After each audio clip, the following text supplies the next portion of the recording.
Tikulandireni kulikonse kumwe muli. Yafikanso nthawi ya programu yathu yomwe tikupitirizabe kuona za magawo 5 akupembedza mpingo. Gawo lathu lomaliza tsiku la lero pa magawo 5 paja titatha kuona magawo ena amene takhala tikukambirana nthawi yapita ija. Lero tikhala tikuona gawo lathu lomaliza lomwe ndi gawo la chopereka. Mmene ndangonena zoti chopereka ndikhulupirira kuti aliyense amene ali kunja kwa mpingo chingakhala ali mkati mwa mpingo amadziwa likamene za nkhani ya chopereka. Ndi chitsanzo china chomwe andinachionapo mpingo wina chipembedzo china akunena kuti kuyambira lero pasadzapezekenso ndalama yako iyi kapena kuti ndalama ya mangwinjiri mu mbali ya choperekera, koma ana aliyense adzipereka ndalama ya pepala. Ichi ndi chopereka chimene mipingo yosiyanasiyana imachita, zipembedzo zosiyanasiyana zimenso zimachita. Koma kodi chopereka chenicheni chomwe chili cholondola chomwe Baibulo likukamba makamaka tikafika gawo limene la chopereka kuti ndi chani? Tikhala tikuona Baibulo kusanthula mawu a Mulungu makamaka kuona kuti kodi cholinga chenicheni cha chopereka komanso zinthu zina zambiri zimene zikhuza za chopereka zomwe ife ngati Akhristu tikhoza kutsatira. Tikhala tikusanthula tsiku la lero poona mawu a Mulungu. Pa nkhani ya chopereka ndikhulupirira kuti mwamvapo zinthu zambiri zimene zili kunja komanso tingakhale mkati mwa mpingo. Anthu ena amene ali kunja kwa mpingo amene sali Akhristu azipembedzo dzina. Chopereka ndi chinthu chokhacho chimene amafunira kuti adzipemphera. Kuti makamaka adzingopezako ndalama m'dzina la chopereka. Inu mukhoza ndi chilombo kuti mwaonako anthu ena amene anali osachita bwino, koma chifukwa chokuti angoyamba kuyambitsa mipingo yawo kapena zipembedzo zawo, mutha ndi chilombo kuti analemera koopsa pogwiritsa ntchito ndalama za chopereka. Koma nkhani ya chopereka sitinayambika tsiku la lero ayi. Nkhani ya chopereka inayambidwa kale. Tikamaona chipangano chakale timaonanso kuti Mulunguso adakhazikitsa kaperekedwe koyenera kuti ana Israeli akhoza kupereka. Tate ntoneni m'buku la Numeri chapter 18 verse 25 ndi 26.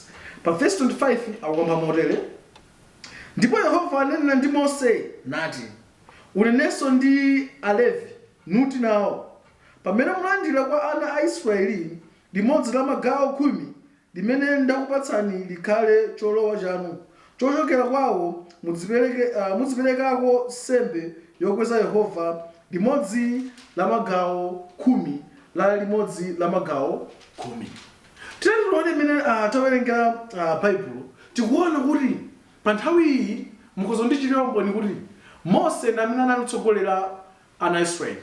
Mose anali pakhala pakati pa Mulungu ndi ana a Israeli. Ndiye akuti chopereka chimene Mulungu analamulira ana Israeli chidali chija cha 10 chimodzi kapena tinasema kuti 10% kapena anthu ena amangoti cha 10. Pone cha 10 zimatanthauza kuti chonchi ndikuti ngati munthu uli zinthu 10 chinthu chimodzi umene upereke kwa ndani kodi? Kwa Mulungu. Ngati uli zinthu 100 ndikuti zimembekezedwa kuti zinthu 10 upereke kwa Mulungu.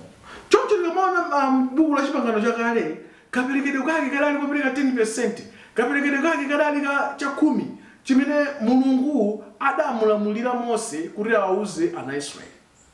Kodi chopereka chanu mumachita motani? Kodi mumachita ngati mmene amachita ana Israeli? Kapena Mulunguso anayikaso gawo lina lamene ife tikuzoperekera mu mpingo? Tateni tioneni buku la Heberi chapter 1 verse lake ndilo la 1 ndi 2. Akuti pa verse 1, kale Mulungu analankhula ndi makolo mwa aneneri m'manenedwe ambiri ndi mosiyanasiyana, koma pakutha pake pa masiku ano alankhula ndi ife ndi mwana amene anamuyika wolowa nyumba mwa zonse, mwa iyenso analenga mayiko ndi amwamba omwe. Mulati muone verse limeneli la Heberi. Titati tionenso mmene tawerengera buku la Numeri. M'buku la Numeri muchafotokoza kuti akuti Mulungu adamuuza Mose amene adali mkhala pakati. Zomwe buku la Heberi aruza kuti akuti kalekale Mulungu amayankhula kudzera mwa ndani kuti? Mwa aneneri. Mose anayinso mneneri. Ndiye akuti pa Heberi pomwe paja lafotokoza kuti akuti masiku ano atsopano Mulungu akuyankhula wa ife kudzera mwa mwana wake ndani? Yesu Khristu. Kusonyeza kuti ngati tifuna tidziwe mmene tikhozoperekera ndekuti tiive kuti kodi Yesu Khristu adali chani pa nkhani yopereka. Mose tamumva m'Chipangano chakale mmene ananenera, komanso Yesu Khristu timumva m'buku limene la Chipangano chatsopano limene tikhenso tikuwerenga. Kumbukirani kuti m'buku la Yohane Baibulo sadayamba kuti pamene Yesu Khristu adzabwera pa dziko lapansi adzaweruza ndi mawu ake iyeyo Yesu Khristu. Dziwani kuti Yesu Khristu pamene adzabwera pa dziko lapansi sadzaweruza dziko lapansi kugwiritsa ntchito zimene Mose adanena, koma adzagwiritsa ntchito zimene Yesu Khristu ananena. Mateyu chapter chake cha 17, Mateyu chapter 17 verse yake ndiyo ya 5. Akali chiyankhulire, onani mtambo wowala unawaphimba iwo, ndipo onani mawu ali kunena mtambo, uyu ndiye mwana wanga wokondedwa, mwa iyeyu ndikondwera, mverani iye. Nthawi iyi ndimenenso Yesu Khristu anali kuphiri pemphero, ndipo kuti apitanso anthu ena amene achina Petro amene anali ophunzira ake Yesu Khristu, ndipo ali paphiri paja kupemphera, ali panatuluka Mose komanso Eliya anaonekera kwa ophunzira ake Yesu Khristu. Ndiye Petro anadzakamba kuti bwanji timange misasa itatu, wina wa Yesu, wina wa Eliya, wina wa Mose. Kutanthauza kuti anthu awawa zimene ankanena Petro ameneyi kapena Petro ameneyi ankatanthauza kuti ndoro anthu onsewa tikhozomvera Yesu, tikhozomvera Mose, komanso tikhozomvera Eliya. Koma zimene Yesu Mulungu anakambana ndiyani ali mtambo unakuti aja, ndipo amene zonena kuti uyu ndiye mwana wanga, akuti mwa iye mumvere iyeyo. Zomwe zikutanthauza kuti pa nkhani yachopereka, ngati tifuna tidziwe nkhani yachopereka, timvere Yesu Khristu kunena zoti yani pa nkhani yachopereka. Kodi ine pa nkhani yachopereka mmamvera ndani? Kodi mmamvera za dziko limene likamba, kapena mmamvera zimene Mose anakamba? Dziwani kuti lero mukuzodziwa zimene Yesu Khristu anakamba pa nkhani yachopereka. Tatene tioneni m'buku la 1 Korinto chapter 16 verse yake ndiyo ya 2. Apa Mulungu anafotokozeranso bwino za nkhani yachopereka. Ndipo tikamawerenga verse 1 ya 1 Korinto chapter 16 verse 1 akambasa kuti koma za chopereka cha kwa oyera mtima, monga tinalangiza mipingo ya ku Galatiya, motero chitani inunso. Akuti mmene adalangiza mipingo ya ku Galatiya, komanso akuti chopereka ichi ncha anthu oyera mtima. Kodi inu mmapanga chopereka cha anthu oyera mtima? Kodi lero mufuna mmapanga chopereka cha anthu oyera mtima? Lero lomwe ndi mwa chapter 16 chifotokozera bwino zedi. Komanso anazona kuti kara iyi inkapita kwa Korinto, koma akuti zomwezi za nkhani yachoperekazi adadanena konso mipingo ya kwa Galatiya, kusonyeza kuti mpingo umene unali kwa Galatiya umachita chopereka kudzera mwa Mulungu. Komanso Paulo amafunanso mpingo umene uli kwa Korinto uzichitanso chopereka mmene amanenera mawu a Mulungu. Komanso chikakhale ife tsiku la lero tizichitanso chopereka mmene anganenere mawu a Mulungu. Kodi titani pa nkhani yachopereka? Tipitirizeni kuwerenga pa verse 2, 1 Korinto chapter 16 verse 2. Tsiku loyamba la Sabata, Yesu wa inu asunge yekha, monga momwe anapindula kuti zopereka zisachitike pakudza ine. Tate tibwere pang'ono kubula chipangano chakale. Kubula chipangano chakale kuti apereke cha 10. Kodi uku ali chani? Choyambira chimene watiuza pa verse 2, 1 Korinto chapter 16 ndicho za tsiku. Akuti tsiku limene lichitenjene tipangane chopereka ndi tsiku loyamba la Sabata. Kusonyeza kuti ife Akhristu okumana pamodzi ndipo nthawi imene tikhozopanga chopereka. Zimakhala zopsayiswani kuti mpachiwiri, koma tikapezeka kuti tikapanga chopereka pamene takumana mwina timapanga mwina mapemphero amakomo acha olimbikitsana abale ndi alongo, kumapeza kuti payenda mbali. Baibulo lakamba za tsiku lake ndi limodzi limene lili tsiku loyamba la Sabata. Ine chopereka chanu machita liti? Nthawi zina kumakhala kuti munthu uli pa ulendo, wakhala pa ulendo maona kuti munthu wina walalikira kumati tipangenso chopereka. Kodi inu muli patipati, chopereka chanu chili patipati. Zimapezeka kuti munthu akatikopereka tsiku loyamba la Sabata, koma munthu amene wakwera kulendo apita Blantyre pamanje akapereka ndalama.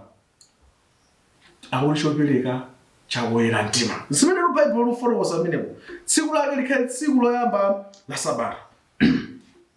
Komanso akupitiriza kunena kuti akuti amene ali operekayo ndi ndani? Ndiye akuti amene ali opereka akuti Yese mwa inu. Inu ngati muli Khristu mwene amupereke. Ndi lamulo ilili. Sikuti ndi chinthu chanu rini mukhozokoza kunyumba kuti lero sakapereke yoma. Mawa Sabata mandi ndikapereke. Ndi lamulo.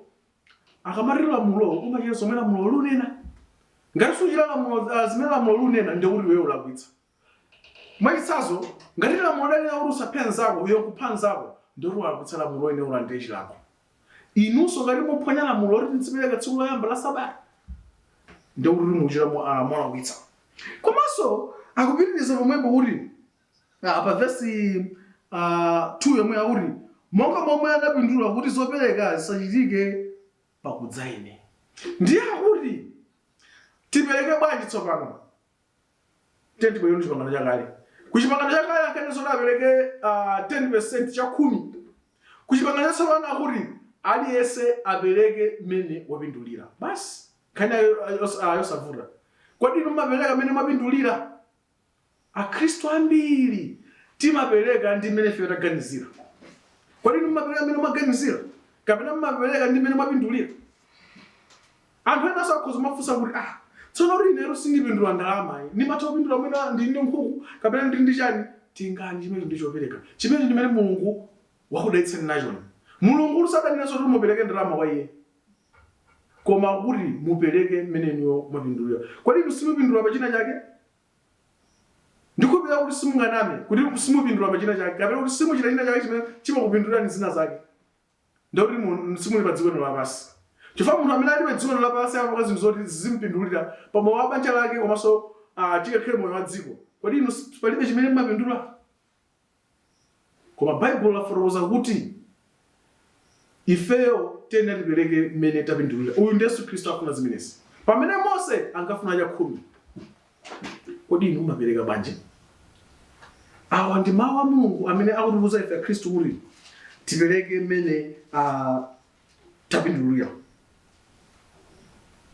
Komanso pali anthu ena amene amakhulupirira kuti akhozopindula komanso tsiku loyamba la Sabata osapita ku chalichi.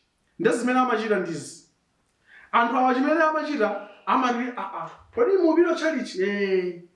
Tantengera kodi ndalama imwe ndipangire chopereka. Kumbukirani kuti chopereka ndi gawo limodzi la magawo 5 aja mpingo unalamulidwa kuti udzipanga.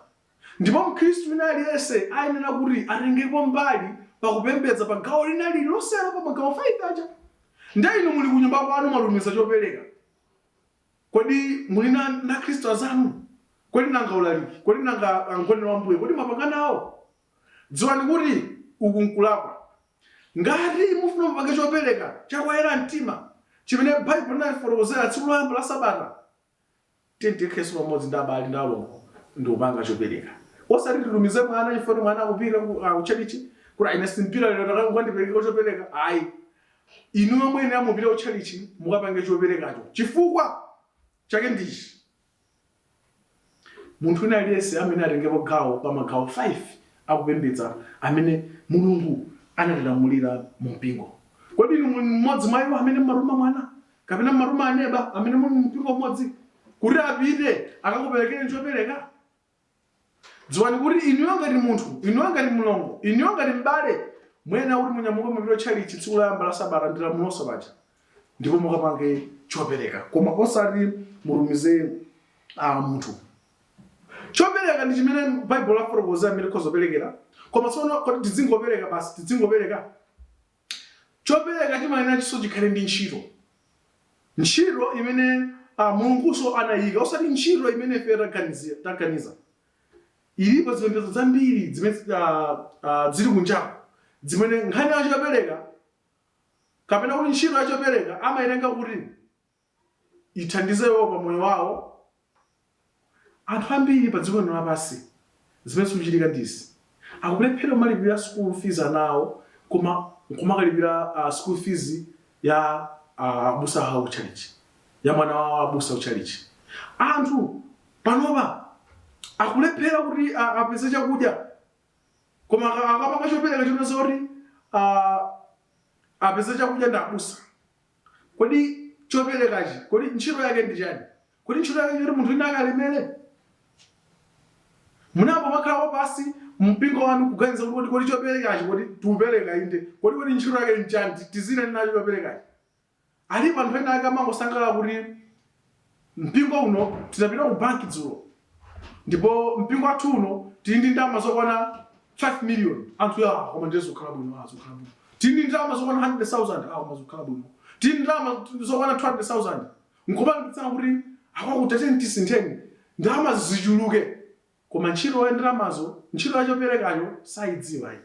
Kodi msimudziwa ntchito ya chopereka? Tateni tioneni Bible imene inafotokozera za nkhani imeneyi. Chinthu choyambirira chimene chopereka chimayenera kugwira ntchito suti nimwagula galimoto mulemere, koma ntchito yake ndi chani? Kuthandizira anthu amene ali kulalikira mawu. Kuti mawu tsiku la lero apite apatali kuti anthu amve mawu, paina kuti pakhale njira zambirimbiri kuti mawu apite kumene kuti anthu akamveke. Mwaitsanzo njira imene yopangidwa pano imene yujambulira mavidiyo ngati imene tikupangiramo, sikuti ndalama zake timakapempha uboma, kapena kuti ndalama zake ena ake amangota zakuti basi mwakuti ayi. Ndi chopereka chimene anthu ena amachita kuthandizira kulalikira mawu. Ndi chopereka chimenecho. Kodi inu chopereka chanucho kodi mathandizira kuti mawu a Mulungu apite patsogolo? Chopereka chimenecho chikhoza muthandiza mlaliki amene mwamuyika pa mpingo pano kuti mwina muzimpatsako kandalama kenaka pakutha mwezi kuti azithandizika pa banja lake, ndiyo kufalitsa mawu kumene kunenedwapo. M'buku la Luka, chapter 8, Bible lonse menemo linafotokozanso bwinobwino za nkhani imeneyi.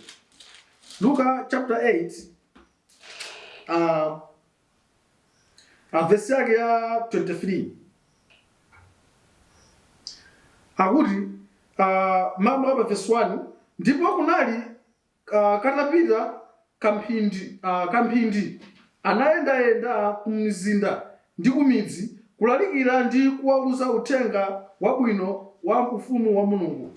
Ndipo pamodzi naye 12 ndi akazi ena amene anachiritsidwa ziwanda ndi nthenda zawo, ndiwo Mariya onenedwa Magadala amene ziwanda zisanu ndi ziwiri zinatuluka mwa iye, ndi Yohana mkazi wake wa Kuza, kapitawo wa Herodi, ndi Suzana ndi ena ambiri amene anawatumikira ndi chuma chawo.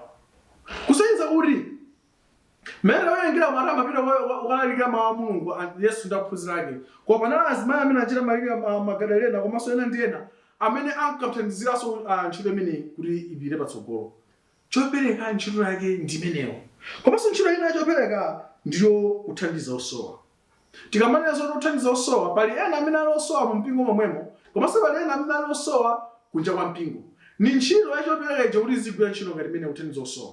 Kodi chopereka chanu mnambo makhala pasi kuganiza kuti mmene muli mu mpingo mwathu muno zoneka kuti aujera alibe sabato, zoneka kuti auja alibe chakudya kuti nkuona kuti ngati mpingo tatene tithandizeni, kodi mudachitapo inu kapenayi? Ni ntchito ya chopereka kuti izipanga zimenezo. Ntchito ya chopereka sikuti izingochuluka ayi, koma ni ntchito ena zoti zigwira ntchito yakuthandiza osowa amene ali amasiye. Tikamaona m'buku la Yakobo chapter 1 verse 27, analamba zakuti pa verse 27, mapembedzedwe oyera ndiwo odetsa pamaso pa Mulungu ndi Atate, ndiwo kucheza ndi ana amasiye ndi akazi amasiye m'chisautso chawo ndi kudzisungira mwini osachitidwa mangawa ndi dziko lapansi. Awa amasiye okalamba amakhala anthu osowa. Ndi udindo wa mpingo kuti chopereka chanu chija kuti tizithandizirakonso anthu ngati amene aja mu mpingo. Kodi mu mpingo wanu mulibe anthu amene ali amasiye? Kodi mu mpingo wanu mulibe anthu amene auli amuna adamwalira? Kodi mu mpingo wanu mulibe anthu okalamba? Kodi mu mpingo wanu mulibe anthu ena amene amasowa chakudya? Kodi ngati mpingo mudachitapo chani? Kodi mmangosangalala ndi ndalama zakuti zizingochuluka? ni ntchito chopereka kuti tipange zimenezo. Komanso ife ngati Khristu tizidziwa kuti ngati ntchito zimenezi zigwiridwa mu mpingo, dziwani kuti zigwiridwa pochokera mu chopereka chathu chicha. Pa ntchito zitatu zichendanene zijakulalira uthenga, kuthandiza osowa. Kodi inu mpingo wanu mudachitako chani pa nkhani imeneyi? Kapena mmangoona kuti basi zonse zili bwino? Chopereka ntchito yake ndi imeneyo. Chopereka sichopanga kuti ndikhale ndi chuma. Chopereka sichopanga kuti awakhale ndi chuma. Koma chopereka ndichoti tithandizire osowa, komanso tithandizire ulaliki wa Yesu Khristu kuti upite patsogolo.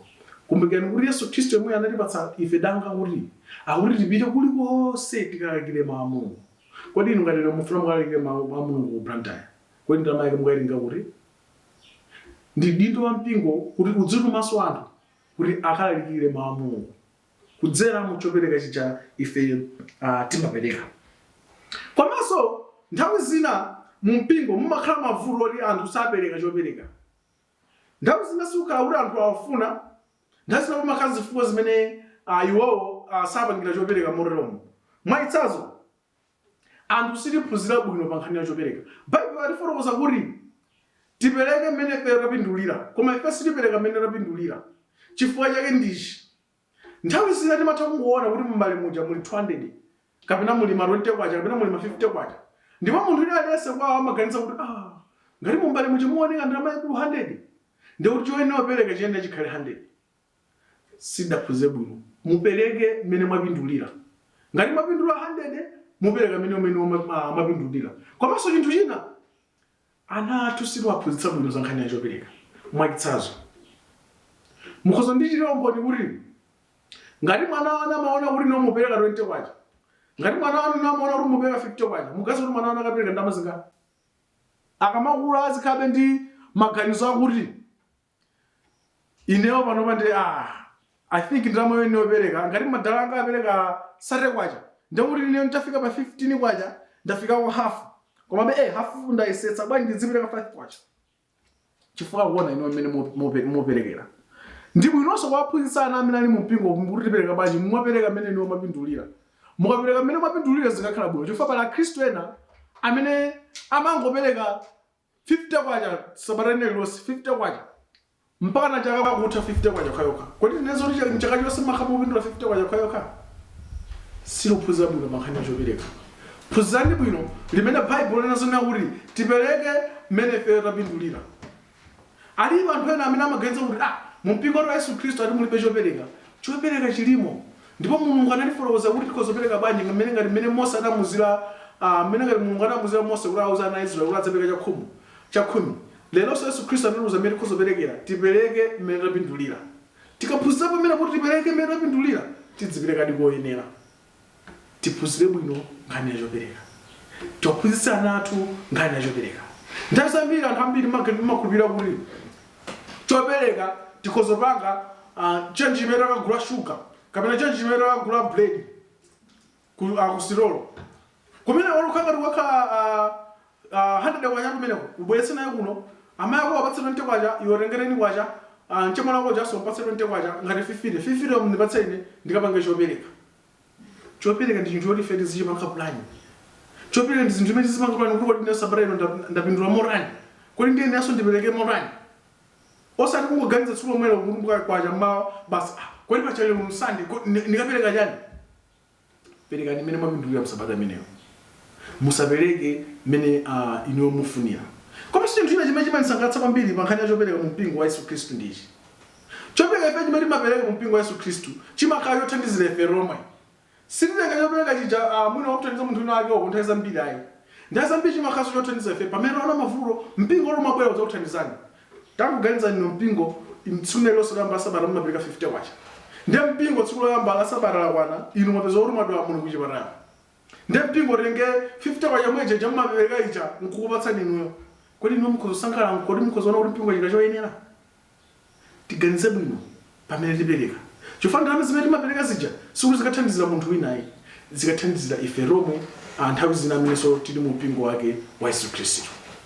Komanso chinthu china chimene timachipeza makamaka pa nkhani imene yakupereka kuti anthu asamaperekenso bwino mu mpingo ni nkhani ya kuti kathandizidwe ka anthu. Nthawi zambiri inu mumpingo zimatotheka kuti mwina mumpingo muli anthu ochita bwino komanso mumpingo momwe muli anthu ena amene asali ochita bwino. Zimatotheka kuti munthu ochita bwino wadwala anthu amatha kumpasa 1000. Ndezimatothekanso anthu amene osachita bwino amene adwalanso kumpasa 100. Kodi mugezi kuti munthu amene mwampasa 100 aziganiza kuti chani? Mugezi kuti adakhala wapindula bwino kodi akuzokapereka koposa amenepo asitona kuti ayi ine ndikadwala amadzandipatsa 100 waja ine nzimperekaso 100 waja mweyo. Chimene tingachite ngati Khristu ndi chani? Ngati mpingo umapita kuona munthu amene wadwala, ngati mpingo umapereka 100 waja kwa munthu ndikuti munthu aliyense kangolemera kandi osauka kandi orani kandi ndi orani mpingo ene upereke chimodzimodzi. Kodi kumarenda titende zipika ndalama zingati 1000 ndikuti munthu aliyense mwina muzipaka 100,000. Anthu amakhala mchilimbikitso kuti mpingo upaka mofanana. Koma nthawi zambiri zimene ndinazija kuti anthu ena sapereka sapita kuona odwala polingira amene adapitiranso kwinayo. Amakola kuti upa cha munthu wingorani pacha mauri atampatsa 50 kwa amene sangadandaule. Anthu ena zimawagwetsa pasi. Komanso chinthu china chimene anthu saperekera ndi kusagwiritsidwa ntchito bwino kwa ndalama. Izi makamaka zimakhala chifukwa cha atsogoleri. Pala atsogoleri ena adyera amene akaona ndalama zochopereka amaona ngati ndalama zimene zakhoza makongozana, akhoza maona ngati ndalama zimene zimene akhoza magulira ndiwo nyumba wawo kumasangana ndanawo. Anthu ena akadzapo zimene kuti ndalama zija zarerero mudzapo zonena kuti palibe chifukwa choti nzipereka kwambiri. Mipingo ambiri mpingo wa Yesu Khristu ili ndi chopereka papepala chabe. Koma kuti ndalamazo zipezeke kuti zili kuti sizingatheke. Tazangwesa ko ntsukuna wanaza kuti kodi ndalama za mpingo pano zipo zingarama kuti muzilenge kuziwerenga muone kuti mwina munthu chamene zora mundidikire kaye pang'ono kapena zitani. Anthu ena amene akuona amene ali Khristu amaona kuti chopereka chicha sichigwiritsidwa ntchito bwino. Ndaife chopereka chicha sichigwiritsidwa ntchito bwino amaona kuti inenso amaluze ndalama zanga kuti ndipereke. Komano ife ngati Khristu tikhale ndi mtima wopereka chifukwa ndi lamulo loti ifeyo tena kuti tizichita. Choncho umu ndi mmene chopereka chiyenera kuti chikhalire. Makamaka pamene atha kuona Mulungu amene afotokozera kuti chopereka tikhoza kuchipanga moteromo. Ilinso linali gawo lina limene mpingo tiyenera kuchita lomwe ndi gawo la chopereka. Mudzakhalenso pomwepo nthawi ina pamene tidzakhalenso tupitiriza kupititsana zinthu ziwiri zitatu makamaka zokhudza Mulungu. Mulungu akudalitseni nonse. Amen.